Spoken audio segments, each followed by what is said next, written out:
매주 월요일은 한 주간의 서울시 부동산 정책과 부동산 시장의 이슈를 알아봅니다. 함영진 부동산 114 리서치센터장 오셨습니다. 어서 오십시오. 안녕하십니까. 올해 첫 도시계획위원회가 지난 20일 날 있었는데요. 오늘 관련된 내용을 살펴보겠습니다. 이번에 상정된 안건은 총 몇 건이었습니까? 총 7건이었습니다. 네. 이 중 가결이 3건이었고요. 보류가 4건 있었습니다. 네, 자세하게 보죠. 정비 예정구역 해제되는 곳이 연초부터 또 있습니다. 동대문구 용두동 일대가 먼저 눈에 띄네요.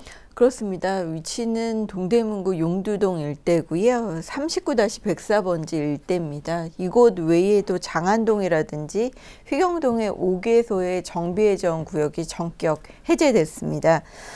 정비예정구역으로 지정된 날로부터 3년 이내에 정비예정구역 지정을 신청하지 않으면 구청장이 구역 해제를 요청하게 되고 서울시의 경우에는 이른 시일 내에 구역 해제를 고시하게 되는데요. 정비예정구역이 결정되게 되면 개인의 재산권 보호가 더 강화되게 됩니다. 이를테면 건축물의 개량이나 신축이 종전과 달리 자유로워지게 되는 셈이고요. 또 주민들이 동의할 경우에는 주거환경 관리 사업이라든지 또는 가로주택 정비 사업 같이 다양한 대안 사업도 가능해집니다. 네, 용두동은 뭐 주꾸미 골목이 유명한 곳인데 거긴지는 아닌지 모르겠습니다만 용두동, 장안동, 휘경동 이곳에 정비 예정 구역이 해제가 됐고요. 강남구 일원동에 있는 일원대우 아파트 주택 재건축 정비 계획도 통과했네요. 그렇습니다. 이제 강남구 일원동의 일원대우 아파트 같은 경우는 3호선 대청역 초역세권입니다. 네. 그리고 삼성의료원 인근의 대표 단지라고 할 수 있는데요. 배후 시설이라든지 또는 배관 설비가 노후화가 심했기 때문에 주민들이 종전에도 재건축을 빨리 시행해달라고 얘기를 했던 지역 중에 하나입니다. 기존의 5개 동 110세대를 이번에 임대주택 10호를 포함해서 총 186세대로 재건축하는 안을 통과시킨 것인데요. 용적률이 249.93% 정도 되고요. 최고 22층 규모로 정비계획을 전격 수립을 했습니다. 다만 이제 보완할 점이 있는데요. 공원과 접한 동 같은 경우는 2개 동으로 분리할 예정이 있고요. 그리고 공원으로 통하는 중앙보행 통로를 확보해서 개방감도 줄 예정에 있습니다. 최종 건축 계획안이 향후 건축 심의 관련 절차를 거쳐서 발표될 예정에 있습니다. 네, 도계위 내용을 보면 간혹 이제 대학교 내 주요 시설물 건축이나 관련된 내용들이 있는데 이번에 서대문구 이화여자대학교와 관련된 내용이 있네요. 신촌에서 네. 가장 큰 대학이 연대나 이대라고 할 수 있죠. 네. 이번에 이화여대 같은 경우는 기존의 노후한 건축물을 철거하고 새 건물을 지을 수 있게 됐습니다. 네. 지난해 지난해 3월부터 시행된 대학의 세부 시설 조성 계획 수립 기준에 따라서 캠퍼스로 건축이 가능한 일반관리구역 14곳과 역사문화 가치를 반영해서 보존해야 될 상징경관구역 1곳으로 결정을 한 것인데요. 2020년까지 기존에 있던 건축물을 철거하고 총 11개의 건축물을 순차적으로 지을 예정에 있습니다. 특히 1962년에 건축돼서 현재 이제 간호대라든지 또는 학생식당으로 사용하고 있는 헬렌관 같은 경우는 일단 철거를 하고 당시 건축물 내부 구조나 양식을 일부 보존해서 새로 신축할 계획에 있습니다. 네, 그리고 주말 사이에 뉴스로 전해진 바가 있는데요. 장충동에 있는 호텔 진라가 전통 한옥 호텔을 건립하려고 하는 계획이 다시 좀 보류됐다는 얘기가 있었습니다. 그렇습니다. 이제 장충동 2가 220번지에 신라호텔이 위치해 있는데요. 네. 말씀하신 대로 자연경관 지구 내에 건축 제한 완화 요청안에 대해서 도계위가 보류를 선언했습니다. 이번 도계위 심의에서 호텔 신라는 해당 부지의 용도를 기존의 이제 관광호텔에서 전통호텔로, 한국 전통호텔로 바꾸고 건폐율을 종전의 30%에서 40% 정도로 상향 조정해 줄 것을 요청을 했지만 서울시에서는 서울에 이제 처음 들어서는 한옥 호텔이기 때문에 추가적인 검토가 필요하다는 판단을 한 것으로 보여집니다.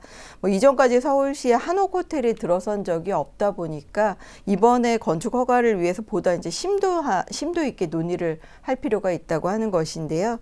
향후에 소위원회를 구성해서 건축 규제 완화와 같은 추후 심의 일정을 논의하게 될 것이라고 보여지기 때문에 조금 더 지켜보실 필요는 있을 것 같습니다. 네, 뭐 위로만 빼곡하게 호텔 건물 올리는 것보다 이런 그 전통 한옥 호텔, 네, 필요하겠습니다. 다만 그렇습니다. 논의가 좀 더 필요하다는 겁니다.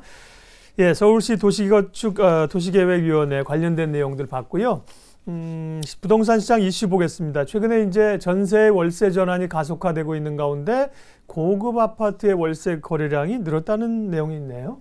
그렇습니다. 이제 월세를 한 달에 500만 원 내는 분이 얼마나 있을까 궁금해하실 것 같은데요. 50만 원이 아니라 500만 원. 맞습니다. 네. 지난해 아파트 실거래가 자료를 분석해 본 네. 결과 보증금을 제한 월세액만 월 500만 원을 내시는 분이 총 43건 정도로 2014년보다 72% 정도 거래량이 증가한 것으로 분석이 됐습니다. 네, 거래된 게 그렇다는 거죠? 그렇습니다. 그죠? 예. 월 임대료가 1,000만 원이 넘는 거래도 5건이나 있었는데요. 네. 2014년보다 2건 정도 늘었다고 합니다.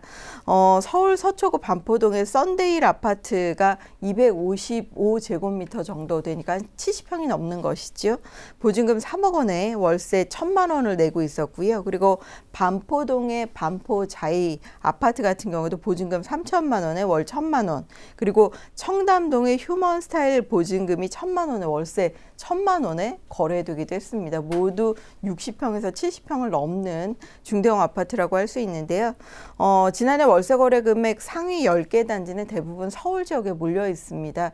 강남권이라든지 용산 그리고 서초 이렇게 고급 아파트가 밀집해 있는 지역이라고 할 수 있는데 강남권 같은 경우는 교육 목적 또는 사업 편리성이 작용했던 것으로 보여지고요. 용산 같은 경우는 대사관이라든지 외국계 기업 그리고 미군 주한미군의 임대 수요가 있는 지역이기 때문에 고가 월세도 일부 거래됐던 것으로 보여집니다. 네, 맞습니다. 뭐 한 달 월급이 1,000만 원 안 되는 사람이 많은데 임대료를 1,000만 원 낸다고 기죽을 필요 없습니다. 그렇습니다. 네, 법인이나 말씀하신 것처럼 네. 뭐 외국인 이주하시는 분들 또 특별한 사유가 있겠죠. 어쨌든 임대도 이제 월세 전환이 늘어난다는 것은 특징이고요. 네. 수도권의 그 주택담보대출 여신이 이제 대출 받기가 올해부터 좀 까다로워지지 않습니까? 그렇습니다. 그런 가운데 시범 사업을 통해서 유한 책임 주택담보대출이 실시된다고 하는데 이 유한 책임 대출이라고 하는 건 뭡니까?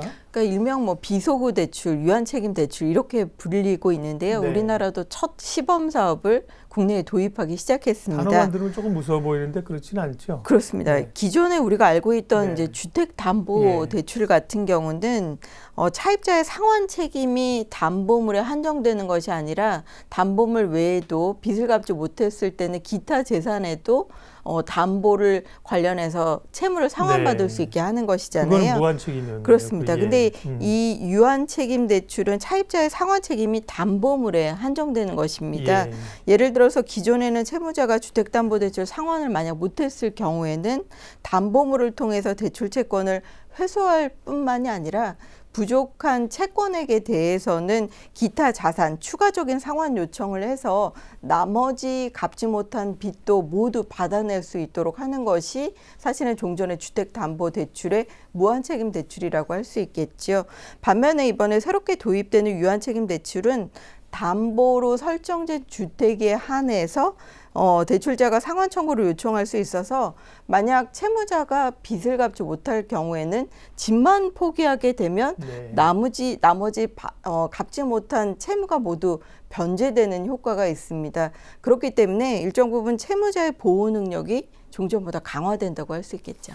네, 그러니까 대출을 얻으시는 분들에게는 아파트 주택에만 국한되는 거기 때문에 그렇습니다. 이 부담이 줄어들 수 있는데 이제 시범적으로 한다는 겁니다. 모든 분들이 대출을 받으면 좋을 텐데 그렇지는 않을 거고요. 일단 대상은 어떻게 정해지고 있습니까? 이게 이제 주택도시 기금을 활용하는 대출이고 네. 이제 디딤돌 대출의 일정 부분을 할애한 것이기 때문에 대출 조건은 좀 까다로운 예. 편입니다.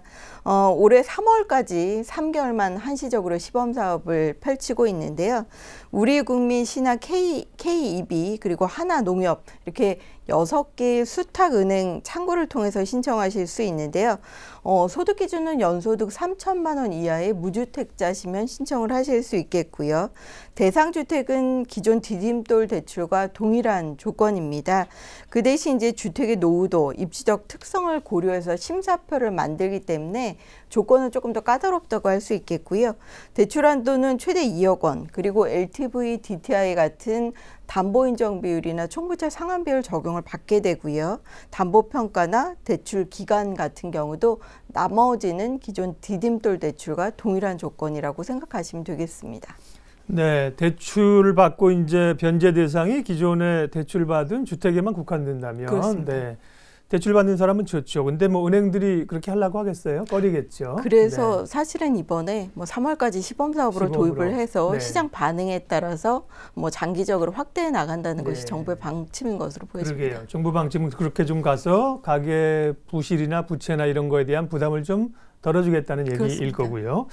그런가 하면 앞서 이제 뭐 고가 이 월세도 늘었다는 얘기도 있었는데 최근에 이제 전세 월세 전환 속도가 빨라지면서 준공공 임대주택 사업자 등록이 늘었다는 얘기도 있습니다. 준공공 임대주택은 뭔가요? 네. 지금 현재 준공공 임대주택 같은 네. 경우는 주변 시세에 비해서 저렴하게 임대를 놓고 있는 임대인의 경우에는 네. 여러 가지 세금 우대를 많이 해주는 것인데요. 네. 저금리 기조나 또 임대사업자에 대한 규제 완화가 지난해 겹쳐지게 되면서 준공공 임대사업자가 최근에 많이 늘었다고 합니다.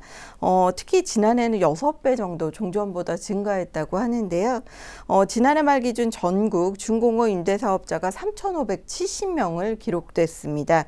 뭐 1년 전에 비해서는 612%나 증가했다고 해서 최근 월세화에 따라 임대사업자 등록이 늘고 있는 것으로 분석이 됩니다.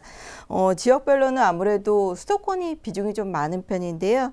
1,982가구가 늘었고요. 지방에서는 1,087가구가 증가를 했습니다. 그리고 저금리 기조 속에서 좀 안정적인 임대소득이 나올 수 있는 임대사업자 등록한다는 것들 최근에 트렌드라고 할 수 있는데요. 특히 지난해 민간임대특별법이 시행이 되면서 준공공 임대사업자 증가하고 있는데 어차피 2017년부터 주택도 임대사업 과세가 되고 있기 때문에 오히려 준공공 임대사업자 등록을 해서 취득세나 재산세, 보유세까지 감면받고 있는 추세를 여러분들이 생각하시고 임대사업자에 적극적으로 임하시고 있는 것으로 분석됩니다.